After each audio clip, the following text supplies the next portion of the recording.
Баршаңызға қайырлы күн. Бүгін осындай дәмді, қатпарлы, жұмсақ қаттаманың рецептін ұсынамын. Ең алдымен ыдысқа су және тұзды қосып, жақсылап араластырып аламыз. Оның үстіне ұн қосып, орташа етіп қамыр илейміз. Қамырды осылай жұқалап жайып аламыз.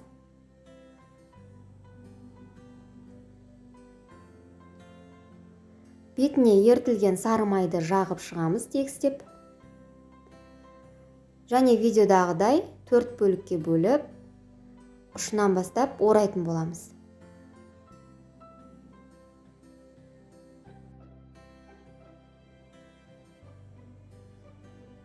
Дайын болған қамырға аздап ұн сеуіп, жарты сантиметр болатындай етіп, жайып аламыз. Бетіне сары май немесе сұйық май жағып, қызып тұрған табада екі бетін қызартып пісіріп аламыз.